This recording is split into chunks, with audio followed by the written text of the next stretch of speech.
¿Qué tal? ¿Cómo están? Muy buenas tardes y bienvenidos un día más a Espacio Abierto aquí en Televisión Ferrol, un espacio abierto en el que solemos repasar la actualidad de los municipios de Ferrol y su comarca. Hoy nos vamos a detener en el concello de Narón y vamos a hacer el repaso habitual a la actualidad de este municipio porque una vez más nos acompaña, como ya suele ser habitual, su alcalde, José Manuel Blanco. Muy buenas tardes, alcalde, bienvenido. Hola, buenas tardes. Bueno, yo creo que hay que empezar por un hecho histórico para Narón, alcalde. El pasado, hace unos días se celebraba en el concello de Narón esa llegada a la cifra de 40.000 habitantes con la jovencísima Alejandra, ¿no?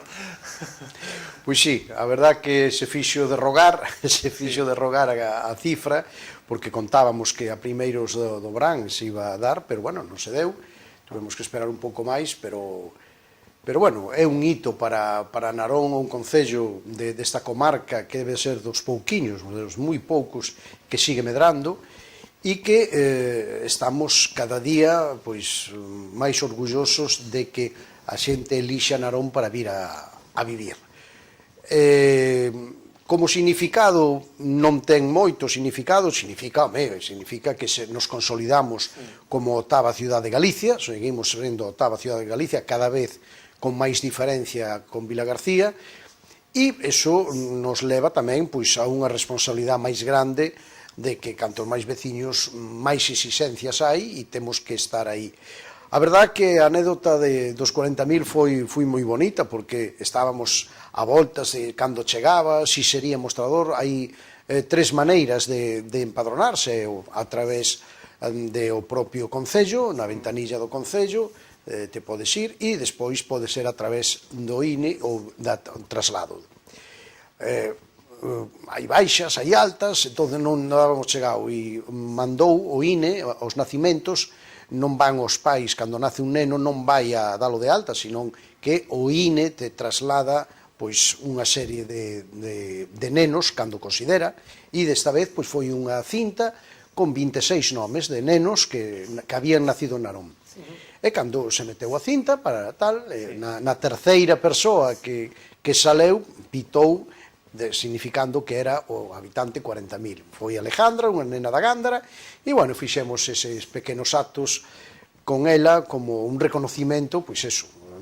A verdade é que había que fazer un reconocimento aos 39.000 anteriores tamén, pero, bueno, é un detalle con esta rapaciña e, bueno, pois a seguir medrando. Máis compromiso, máis habitantes, máis compromisos, máis servicios que exixen. Pero, bueno, estamos nese camiño, o sea, que a xente veña a vivir a Narón non é por casualidade, non é que cando lixes a donde vou ir a vivir, pois é por unha serie de circunstancias. Primeiro miras o valor da vivenda, miras a calidade da vivenda e miras os servicios que tes ao redor. Entonces, eso é o que a xente nos temos a ventaxa comparado co resto da comarca dos servicios. Hai garderías, hai parques infantiles, hai zonas verdes, aínda que Narón, sempre digo, é unha ciudad continua en crecimento e en construción. Narón non é unha ciudad feita, senón que está construíndose, que ten os seus problemas, pero tamén ten as súas ventaxas. O sea, é moi fácil seguir crecendo, pero facendo unha ciudad asequible. O sea, é impensable que Narón de outros anos pois tuvera un parque como o Parque do Río Freixeiro no centro de Narón, no centro urbano de Narón, con 30.000 metros cuadrados de zona verde. Eso sería impensable cunha ciudad feita. Entonces, bueno, pois pouco a pouco seguimos facendo Narón e esperemos non baixar a calidade dos servicios para que outras persoas sigan elixindo vir a vivir a Narón. Bueno, y en el acto recordaba usted cómo cambió un poco el destino de Narón, ¿no? Porque hace muchos años no se esperaba quizás llegar a este punto, ¿no? Quizás Narón tenía previsto otra historia, ¿no? Claro, o que a xente de fai moitos anos, falo dos anos 70, 60, 70, tiña previsto era, Narón era a vivenda, por dicirlo así, a vivenda pobre, a vivenda de solares sin servicios. Eu recordo aínda nos anos 80, e non tan lexos que na Gándara, por exemplo, o alcantarillao e a pouca agua que había en zonas de vivendas o cobraba Ferrol. O sea, o suministraba e cobraba o Concello de Ferrol. O sea, mira, que estou falando do ano 80, moitas zonas. bueno, era dirixido, aquí iba a ser unha parte, un dormitorio da zona de Ferrol, o plan barato, os obreiros, o sea, había unha serie de persoas, clase media e alta, que collían o centro de Ferrol, e os alrededores, pois, eran para os obreiros, para os campesinos, etc. etc. Ese rol, pois, logramos, co plan do ano 85, cambiálo, intentar unir os barrios. O primeiro que se fixo foi Narón non pode ser longitudinal, non pode ser unha carretera de Castela de 4,5 km, ten que cambiar esa filosofía e centrarse en unha zona. Centramos no alto do Castiñeiro. Por qué? Porque era o que iba a radiar ao resto das parroquias. O sea, o alto tiña que ser e será o centro do Concello de Narón, pero porque todas se van a ir acercando a elas. A Gándara polo sur, polo norte a Solana e tamén pola zona norte-este a propia Freixeiro. E ese cambio, e o cambio tamén que a xente non se dá conta, pero que foi moi importante. A veces se fan as cousas e a xente non o vive, pero pouco, se agora o pensan, sí que se darán conta. Narón vivía cara á carretera de Castela. Era todo, o centro era hacia a estrada de Castela. E de pronto se cambiou que o que ten que ser o centro, o que é o frente de Narón, está mirando á ría.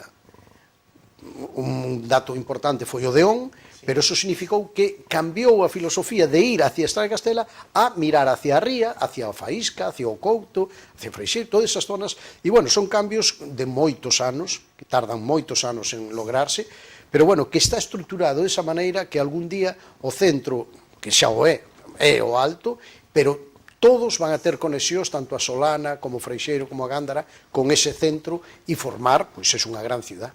Bueno, una gran ciudad, alcalde, en la que lógicamente hay que hablar de sus vecinos y de la ayuda de los vecinos para hacer un Narón mejor. Y con esto ya doy paso al capítulo importante de los impuestos. El concejal de gestión presupuestaria, Pablo Villamar, anunciaba recientemente una congelación en estos impuestos. ¿Es señal, alcalde, de que la economía del concello de Narón, digamos, está mejorando? No, é señal de que a economía do Estado parece que mellora. Perdón. Bueno, hablamos en unos segundos de esos impuestos y de esa economía, alcalde. Sí, decía que isto ben dado, nosotros temos unha estrategia de fai moitos anos de decir que a calidade de servicios hai que mantelos, e iso se paga con impuestos e con tasas. E entonces, para manter isto, hai que, o que suba o IPC, o que suba o coste da vida, hai que aplicalo. É imposible que ti teñas unha empresa que este cobrando por facer a limpieza das rúas, que este cobrando unha cantidad que ao ano lle corresponde que lle suban o IPC e o veciño non, que non o suba. Eso significa que tes que sacar cartos de outros sitios ou do que diriges a outras cousas. E nosotros creemos firmemente que os servicios ten que pagalo quen o recibe. Polo tanto, levamos moitos anos, e esta legislatura, o dixemos desde o principio, se iba a aplicar sempre o IPC.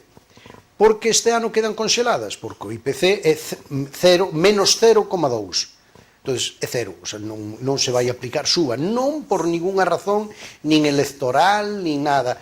É unha razón de que se sube sempre o IPC. O IPC non subeu, pois, polo tanto, non hai subida nin de tasas, nin de impuestos. O Partido Popular parece que está moi interesado dicindo que había controversia entre o concejal de Facenda e o propio alcalde. Non hai ninguna. Nin as tasas, nin os impuestos van a subir. Que é o que pasa? Que iso é a media verdad que utilizan. O IBI sí que está, o Concello de Narón, cada certo tempo, cada 10 anos, os concellos revisa a Hacienda, o Ministerio de Hacienda revisa o valor catastral. Entonces, que é o que vai a pasar? A Narón, durante 10 anos, o están revisando. Entonces, ano a ano, o valor catastral, o valor da vivenda, por decirlo así, sube un 10%, pero o sube a Hacienda, non o sube o Concello. Claro, nosotros aplicamos o 0,70 e é inamovible, sigue sendo o 0,70, claro.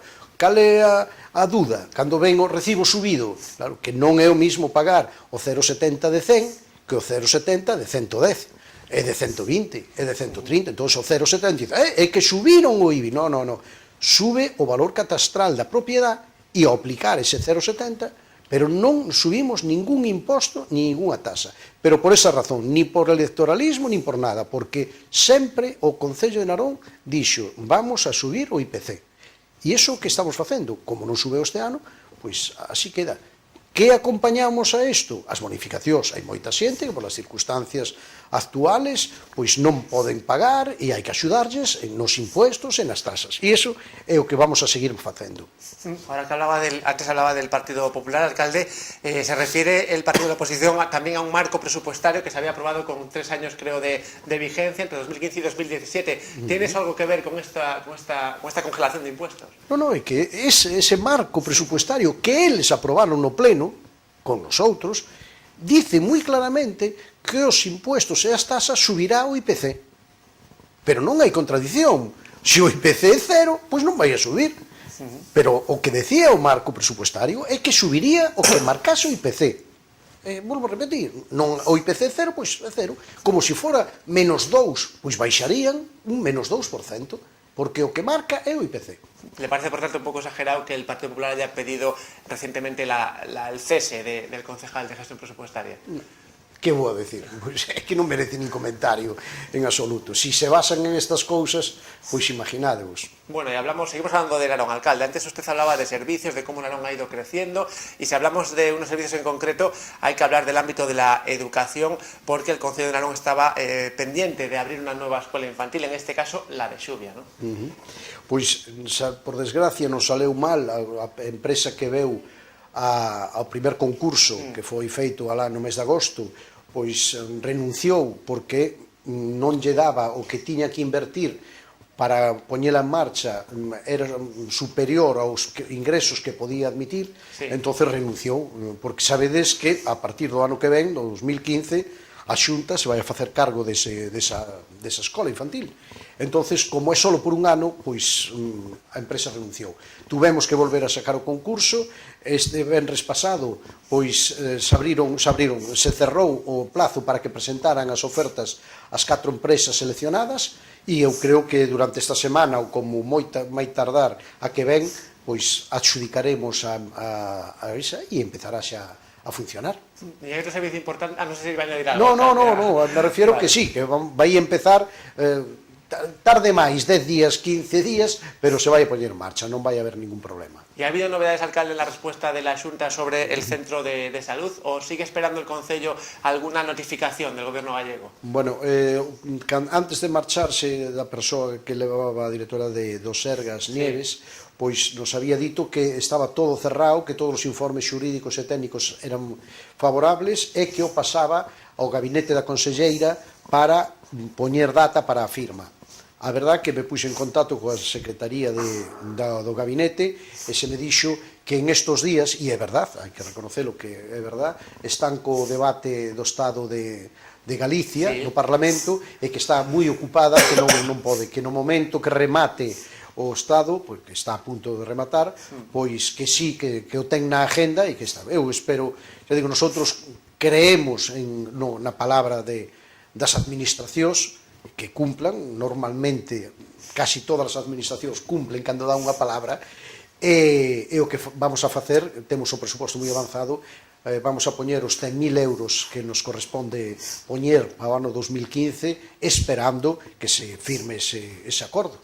Bueno, y ahora que habla de cumplir las administraciones, alcalde, hablamos ya de un convenio entre el Concello de Narón y el de Ferrol por el servicio de bomberos. ¿Cree que no ha cumplido el Concello de Ferrol en este sentido? Bueno, eu neste tema, e sobre todo polo que saleu por parte de unhos representantes dos bombeiros, quero decir que para nada Narón nunca dudou da profesionalidade e o traballo que fan os bombeiros de Ferrol. Nunca. O tema do traballo que fan e as circunstancias que o están facendo, que son moi precarias, pero a profesionalidade e o traballo que fan é digno de encomenda e de elogio. E dito isto, que pasa con este convenio? Pois pasa, por desgracia, o de sempre, que moitas veces as administracións pretenden unas con outras que uns sean os que paguen e outros solo reciban. E iso non pode ser. Narón firmou, xa fai 2 anos non queríamos firmar, pero se nos prometeu que el, como presidente da FEGAN e alcalde de Ferrol, se comprometía a gestionar para crear o parque comarcal de bombeiros. E basado nesa promesa, porque máis é o primeiro artículo que aparece no convenio, o compromiso do alcalde de Ferrol de comprometerse á comarcalización dos servicios. Comarcalizar non quere decir que haya conseguido unha subvención da Diputación para os bombeiros de Ferrol. Iso é outra cousa. Eu elogio que haya feito e que haya conseguido cartos da Diputación para os bombeiros de Ferrol. A comarcalización é outra cousa. É crear os bombeiros cun os estatutos, cun reglamento, cunhas materiales, cun un personal, etc. E de eso non se fixo absolutamente nada. Polo tanto, se lle avisou con tempo, fai un ano, se lle dixo, yo dixen personalmente, dixo, oye, vai mal a comarcalización porque non fixeches nada. Non te preocupes, se chega a este momento e sigue sin haber nada. Polo tanto, por eso nos vamos, fundamentalmente, porque non se pode incumplir un convenio. Despois ven ao lado, ven todos os incumplimentos que tiñan. A semana pasada, os bombeiros reconocían que había turnos de que a veces en vez de estar 9, porque ao máis obliga o convenio que tiña que haber 9 personas en cada turno. Eles reconocían que había veces que había 6, incluso menos. Nós temos constancia en épocas de verano de que incluso había 4 e 5 persoas en vez de 9. E é un incumplimento fragante.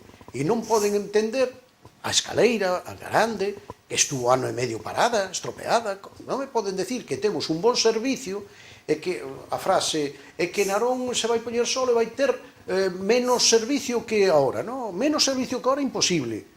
Por que? Por estas circunstancias, porque faltaba material, o reconocen os propios bombeiros, faltaba material, non había personal suficiente, e entonces estábamos en precario. Pois para estar en precario preferimos estar coas 19 persoas que entrarán a traballar no parque de emergencias do Concello de Narón. Despois xa empezan o Partido Popular, que nunca se preocupou deste tema de Narón, me estou referindo, ahora dicir que vamos a quedar en precario, que vamos... Pero onde estaban eles cando había 4 persoas no turno e nosotros estábamos denunciando, ou onde estaban cando escaleira, ou cando se actuou no famoso de Paz, que non tiñan un serie de material imprescindible plantar nos garaxes. O sea, esas cousas é o que fundamenta se un servicio funciona ben e mal. E xa digo, evitando que a profesionalidade dos bombeiros está por encima de todo, eso é sagrado, pero outra cousa é a política que se está levando, o sea, eles están en precario porque políticamente non cubren as vacantes, non compran material, etc. etc.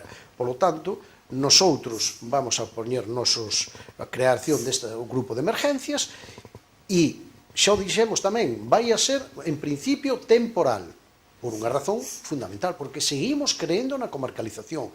No momento que se den os pasos de crear o parque comarcal, Narón se integrará inmediatamente. Bueno, pues en ese proyecto, en ese proceso estaremos atentos, alcalde. Seguimos hablando de la relación entre los dos concellos porque también, digamos, que se ha enturbiado un poco con el asunto del saneamiento de la ría. Yo no sé si el Concello de Narón sigue trabajando en esa vía judicial, alcalde.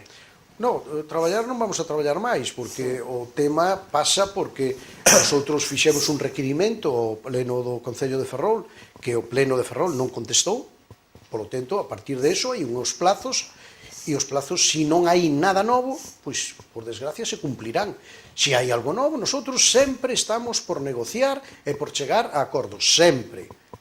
Eso, pero o que non pode ser é que teñamos que comulgar con posturas sin ter nada que decir. Eso sí que non o vamos a consentir. Ferrol, o alcalde de Ferrol fala moito deste tema, de que non vai consentir que os veciños de Narón paguen menos que os de Ferrol, pero ese non é o problema. O problema é moi claro. Hai que, para poñer unha tasa, hai que saber realmente os costes que hai. A dar a dedo a unha empresa, como foi o caso de Mafesa, a mí me queda a duda se esos son os costes reales ou non. Polo tanto, que menos de facer un estudio imparcial, porque o estudio o avalou e o fixo en Mafesa, e de encima yo despois o dan en Mafesa. Garantía, eu non teño ninguna, nin o interventor do Concello de Ferrol dice que non se mete na valoración das cifras, el dice que a forma é legal, nas cifras que el non entra. Claro, que nos queda? Sin haber salido a concurso. Entonces, eu aos veciños de Narón lle direi, a tasa é A ou B, 70 ou 100, o que salga, ese é o coste, que é o que hai que pagar, pero cando salga a concurso público e haya unha serie de empresas que poidan opinar cal é o valor real do tema da depuradora. Eso é unha parte. Agora o problema que tamén nos está surxindo era que na última reunión que mantuvemos polos colectores xerais nos informan que hai un problema co tramo Cadaval-Neda.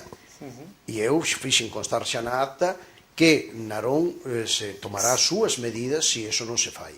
O sea, non vamos a consentir que a 1 de xaneiro de 2016 non este a ría completamente depurada. Se ese tramo queda sin facer, Narón valorará de seguir integrada ou non seguir integrada no convenio con a CUES.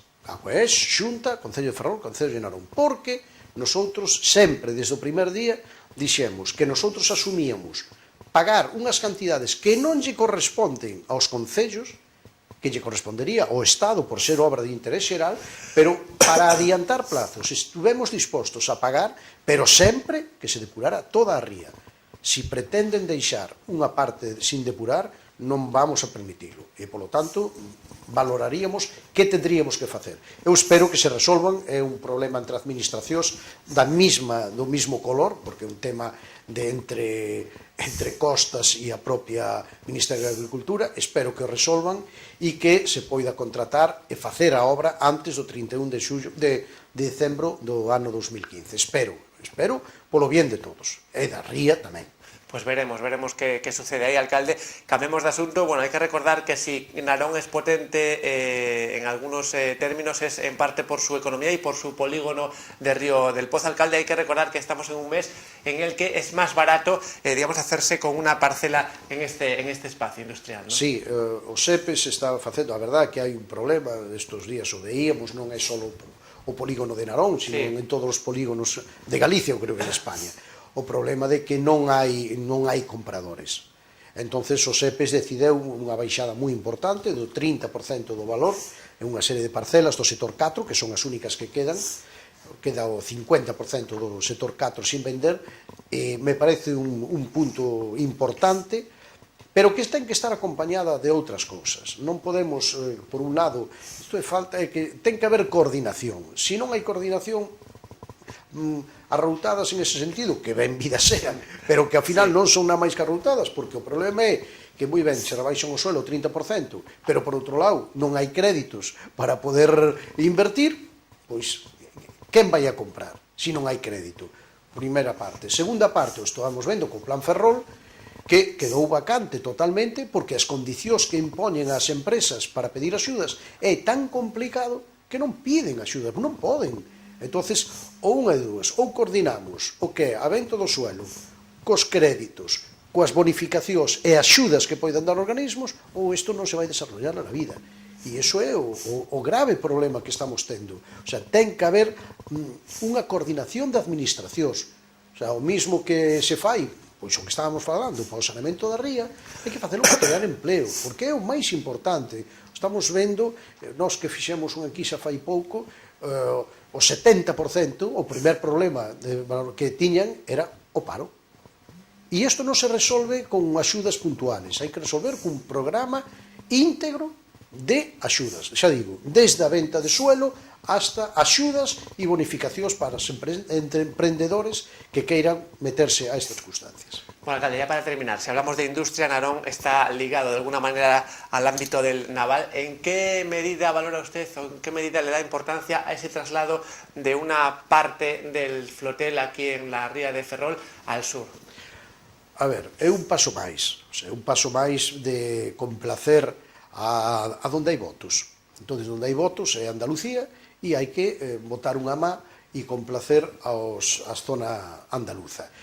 Pero é que isto é a cuestión mínima. O problema sigue sendo que non hai carga de traballo. Siguen falando, agora están dándolle voltas e máis voltas outra vez ao dique. É que o fundamental é carga de traballo. E como se consigue? Poñendo a traballar as directivas, exixíndolle resultados. Non se pode ter, ahora que estamos vendo que os ejecutivos das empresas públicas e privadas están subindo. Outro día viña un análisis de que nos últimos 5 anos os ejecutivos subiron casi un 25% os salarios. O mismo que se lle pide a un traballador que ten que traballar e que ten que dar resultados, aos ejecutivos hai que facerles exactamente igual. Non se pode ter, perdonar a expresión, pero moitos deles son, e perdonar o que vou a decir, pero parecen parásitos que saliron da política e os acolcharon en consellos de administración, pero que non teñen ni idea do que están facendo.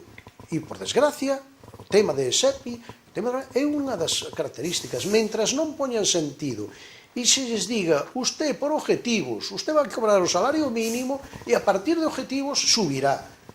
Mentras sigan cobrando, que máis lles dá se hai traballo para Ferrol ou para... Pasan olímpicamente, eles ao fin de mes siguen cobrando e isto non se resolva. Pero, xa digo, o mismo que dixen antes de ter unha unidade para crear empleo, isto é exactamente o mesmo. O sea, ou hai unidade dos traballadores, unidade dos políticos, goberne con goberne, facemos algo en conxunto ou nos van ningunear continuamente, porque o voto daqui está moi cautivo e donde hai que buscar votos, pois en outra zona.